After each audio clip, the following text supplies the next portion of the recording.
Yanko Yansa, Madam Sedinam at your new Tamakloe. America minor a quarter to Tenase, no woman say, Omo had dance dear go manimna, a modru, say extradition, no, as I said to me, Juma. As when him say, a man she share or haunting, yes, I would the battle while I yeah, time need an amount. And she say a cosso. Somewhere, somewhere good news. Maura made us a brew. Answer na me share topic ya si mabako na me fa ni sa adwuma we won say New Patriotic Party 7 minutes me da se bro manya no ntie say the cyber security unit Bono region ato omonsa e de afre me ankasa menua baba Amando a wo ye NPP communicator a wo sign so aspiring Bono Regional Communication Director Opeso Diano. SOMPA FM. Na ye amanyuku a ye jikabi maminka bi edi. Na ye jigana a police force so di. Because omo ene ye unita ye creative from ye dedicate article 200 of the 1992 Constitution de ba edi amomu. So omo fa no kredie eni bibia anya adwuma. Yewura Amando amayate asese anopai ono ankasa police for ato omo nsa afre no say Omra meboa omo na omo hwehwe asem bi mu ono ankasa se oye good citizen wa aveli ne ho se obeba abeboa due process de yem pese ye beti eni se mo amato mo nsa afre abrante ni se omra na ebewi akiri na intimidation bi ekoso eno de yem pese bibisa ebisi eno nti Bono regional minister NDC fo mpanyimfo ye ya we ye nimbone a ye nua no adi but what we are appealing to the Ghana Police Service and say yes oh omo na wa ban mu ye wura kwabo asoso na hwe omo nyina so nti ye besre Ghana Police Service ewiase hwe mo regional police commander atiefo tie mu party fo hwe mo kwan a mo de ye nua no befa so no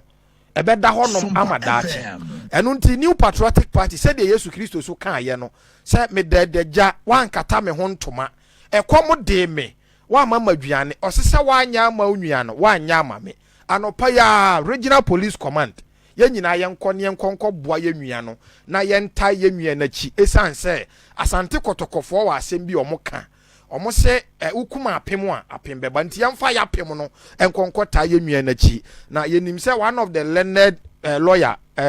deputy attorney general afretua ye boa asoso na ye lead counsel a obedi ye nua Amando chinti obi abompa ya onfa mpaebo enta ye nua Amando achi in this time we are with you baba Amando these two shall pass mawura o topic ya odi atoi eye mede kakra na o twere buku bia o twere a o de your friend no say literature no o de background o ye introduction we are o de background eba that is o twamfo nyini ama obi a fe na all kind krata no atiase de asimre bia atwam brofu ya wo kan yeyi so de ba akan kasa mu ma watiefo a enka be ya me de pa ya ma me Sedinam Tamakloe eye Ghana ni dihia oye oba tan a meka ne se wabo bradu ne baabi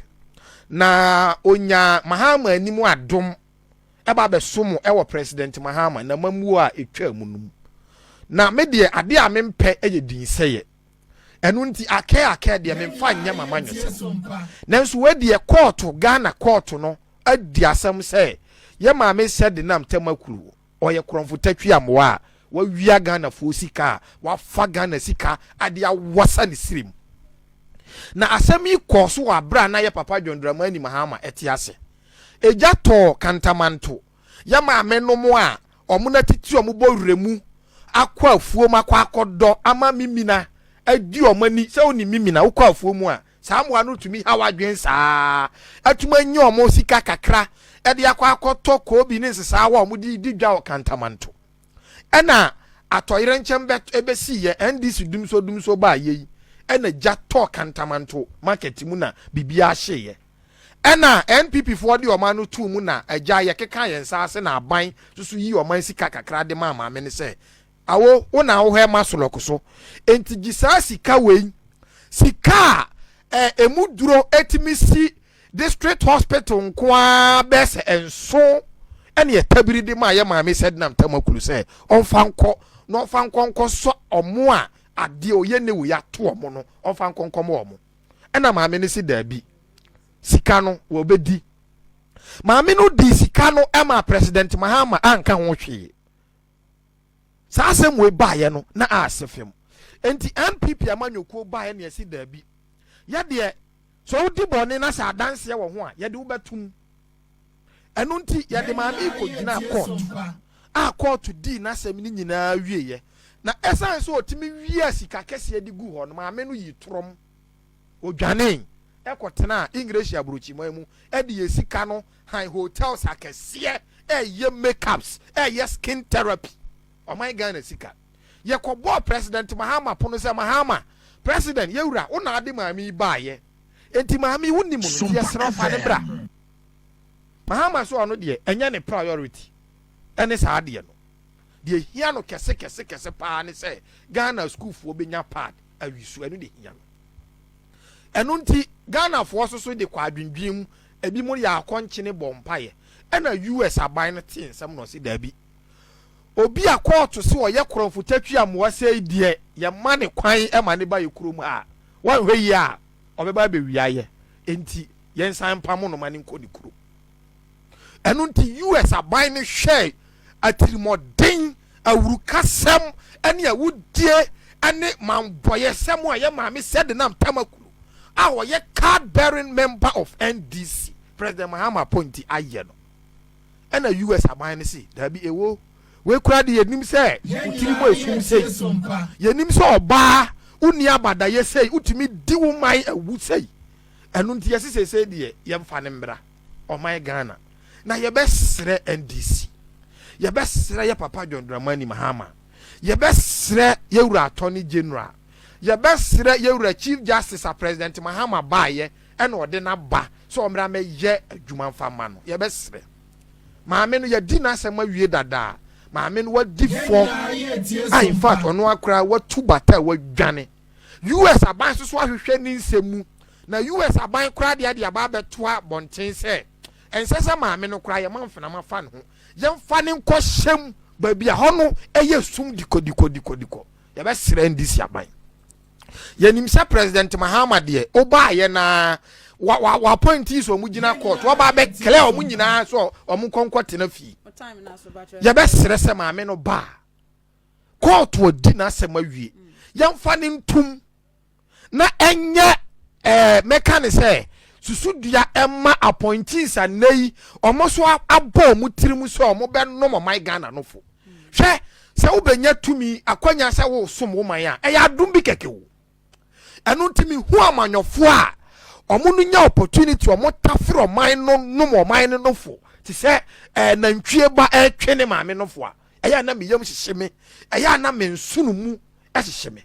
enu nti se sika maame ya foi saban yi eche no na wagi se sika yi bia kokko akuafo a Mahama de omo kai obetimi ni se sika ni bia eden atwia kokko akuafo ka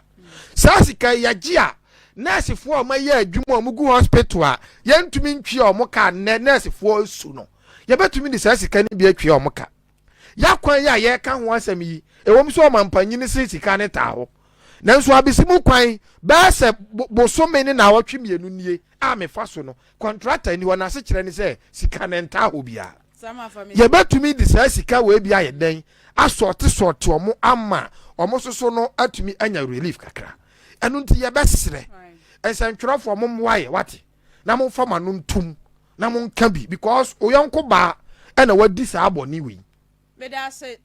amwa 52 after 8 am t NDC ni na waso obani e Francis Atakusi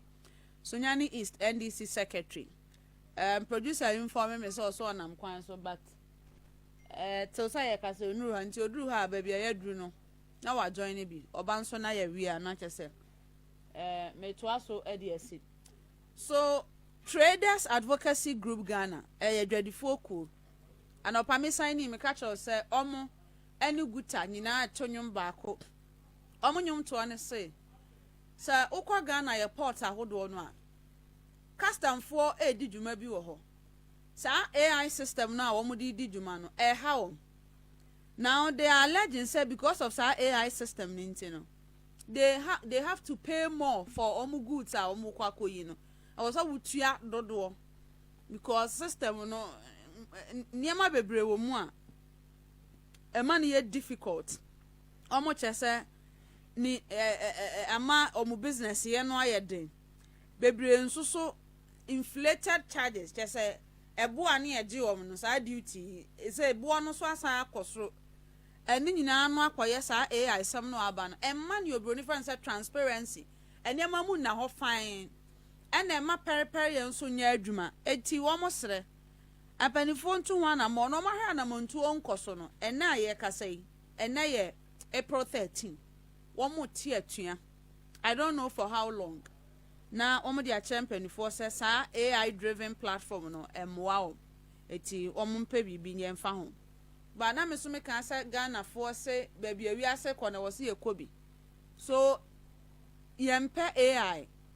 wo pani so akofa baaye no ye kan so nya solve a problem no eba sa e be da balance ya be for no ne pese ye so it's quite a challenge samwa mawura medase buru medase ansa na me hye sa topic ya se no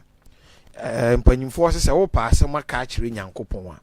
wo ka e de kire mfenama me ye sure say afidie susu de mfenama bi wo ho a mfenama bi a nkyɛn afidie ati so enu nti wo pa ase maka kire president Mahama SOMPA ene ye ka no ko na no meti ya NPP communicator bi ye de no kwa akotum se waka ase bi na ye SOMPA e kire se president tie mesre president Mahama enkotodwe gu form mirror ensa dansayam ukọ hospital omo dokoko said omo pressure si kọ soro omo de BP kọ hospital no mawura asefem ye besre president Mahama say eka bia wodi koko akuafo no ontwi omo sika mfa mo wa na ukọ she koko akuafo bo say koko bag baako say nyame ya adom ne eto abamawa obeto ama koko akuafo no 70 million na president Akufo-Addo krampo de sa 31 million no de makoko akuafo no wasisiro mo enti wo de mo ba na mo besisiro mo kra na mo de bag baako be mo 60 million ena koko akuafo te sa bo hye wi ede ena mo gina so to aba ede ma mo ena mo ama to koko buo mu de koko no mo antimi afa mo na mo se mo de 36 million mawura ene ya me ne ukasai abanya tumi ahwenyame anim ate 10 million ede ya free bag bia koko akuani be kari so akuafo no so omompe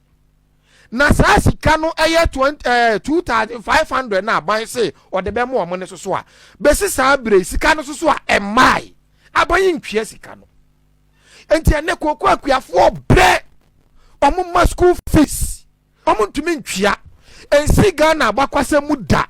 o pa aban a waba ono aba beti koko obuo so a eye disi aban and sika so wo ho meni wo kasa kokoko bodo a omatimi anya sika to lankrusa nkoa mako enan lankrusa ba ko so buo no etumi atwea koko akuafo no efaka because aban di koko akuafo no 11 billion eno ka no de wo hwa lankrusa enan ya ye ka ho asem ya ebatumi atwea ne omoka ama na boro so ebiem koko board hono ankasa atumi anya sika kwa akoto brand new tier rubber pickups nkwa bese oha ene aduonu 120 enti omo wasika bebre mesre president Mahama o ma yete asese o mampanyina Akufo-Addo tefo no Ghana ye wo flight ye walupra ne ho adin mienu a oye na bia entumi ma ho enu nti president Akufo-Addo enwisu mawura ya tesa ban yiso okwa akoto alupre mako enan alupre enan sabre o my Ghana ye de alupre enan ye den ye besra o mampanyini ebra ye womu ye brebone ye wo fa ase no ntimi ntwea school fees because wo buy your school fees what to mu 25% ye wura bosha wo de share Ghana fo no ere kamia se wa dada timamufuo 24-hour economy adwuma ba ko nipa mienu nipa miensa na beye wo ma Ghana fo nsa si fom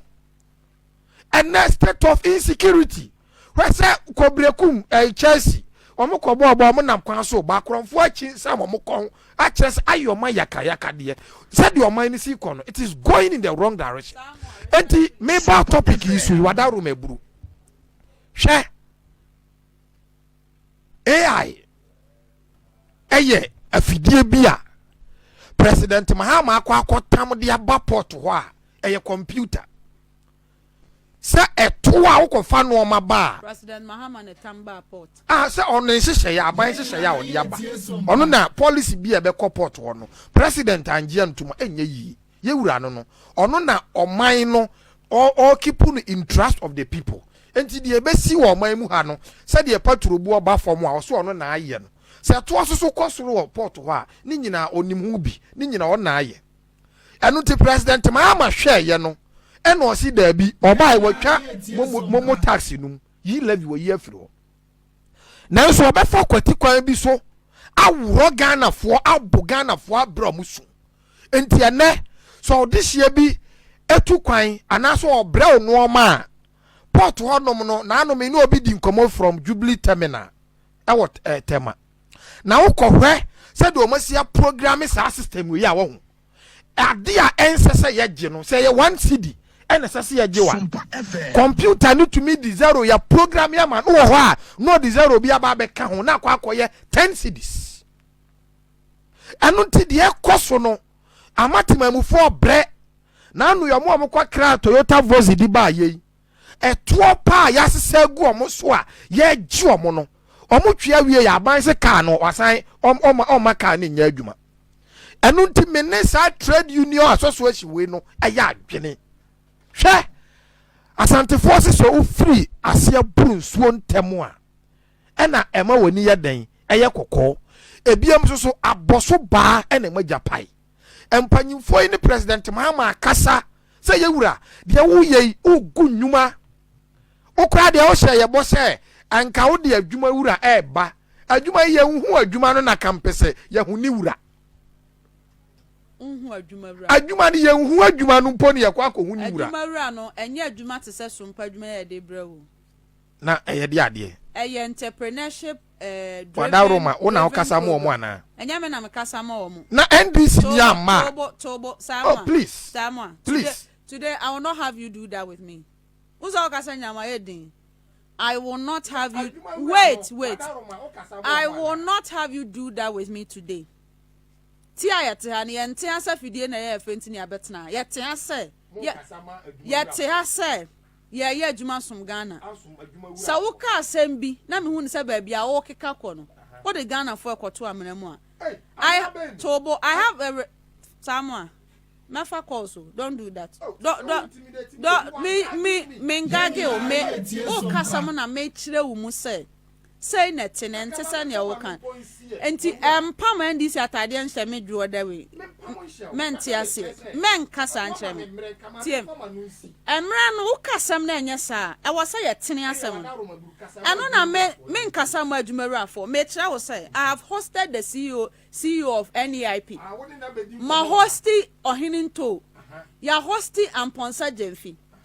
adwumaru an ye entrepreneurship eya to say wo business a wo ye now per supporter odo hu hyem wo apply ye do undergo training aban ma wo your friend is a grant omampani ba toy me wo hobby me wo auditorium ho no obe issue obe present sikani bi ba me phone so me wo hobby no obe present checks ema omo ye beneficiary eno na mecha tie de mecha eno na mecha say adwumara na nya say ye do ba some perform mo abaye adwuma wo ye entrepreneur are you an entrepreneur me ye bi ane omo second this year de ne afa ho she de tie ne say hwe one we say I disagree with explanation now the abman with the greatest of respect. You can disagree by the one we say ono wo kakasa NDC for no mo ba ha no ma ba beka eno so na me so makofo makoye hwehwemu dukɔ se eye mfituro no mutugu Ghana fo ani hwe sa aban so de adwuma wura ba se setimamfo ye hu adwuma no hwan na yitire a wo ba abonten ba beka se etire na me yi mi kiosk na ye one room na abaya ma misika ntima nya 3 rooms ma fa adwuma fo sei e de agu eye hwan ya so adwuma na kasa ne yɛnhu adwuma no na campus yakwa akɔhu omwura enti see wonu de betima ba betena wa na woka sɛ amanyɔfo ba bedwa omanum so to borrow your words obetena adwa nanum e kan de uniform sɛ de amotena ase mudi kan edwa manum aduru ye so no wahu enti sana etie but efom no oni ndc fo ni nkomo ene omo bre adwuma wura bia ni ba bia wahu benkulu bi na ye organizer wodi ebisa no sɛ adwuma wura wo ba bia onka adwuma no yehu no na campus yakwa akɔhu ni wura eno ti de ekoso e wo port ho no a sefem na se ya na ndc fo ebe ye ya menye so se nka Ghana fo ebe to aba mo eno ti hwe me pese me twi ndc fo adwin si so se emfie nan enche na aba wo aban mu a ye mu bi mu ko pick information free form say ni de ba ye be pese o mu betie enti fantastic organizer abai minim say nsem a me ka obefa pen atworo onye na adwen so obeyiyi ni nyina no because information am de mam eno nti de ekoso no enye Ghana for bleedi ukofa normal free port na wo ba charges ayede maw no gunnyuma na so omotumi tam ennyuma minim say NDC ni aba be wura asisi ya wonka say membra aso because o ma me time me check you up wakasa how many minutes wadaro ma buru aka me 3 minutes time out de mami na ka 3 minutes de wadaro ma me fa ma minutes samo afamisi na enti ukofa utimi eye bokoboko na wutwia sa ato no so awie e wo port ho a wo ba be duru e form ha abaya san soa kyerese energy charges eto pa ye dia hye enkane mu e wo man Ghana ha no enti business are collapsing and then SOMPA o sister station baako many omudi nkomo omo si boso me so a yentimi dwo omo ka because sikani nyina LPMs advert omo bo sikani nyina ya de tonkane a enti amamuo no de ekono so far no de ekoso no enye but me ka bibina me de manu asi hwe se de nantwie ni dua anka ne to no enka o konfo minim say we ya me last comment. I am still appealing to the Ghana Police Service. Said they made the shots here.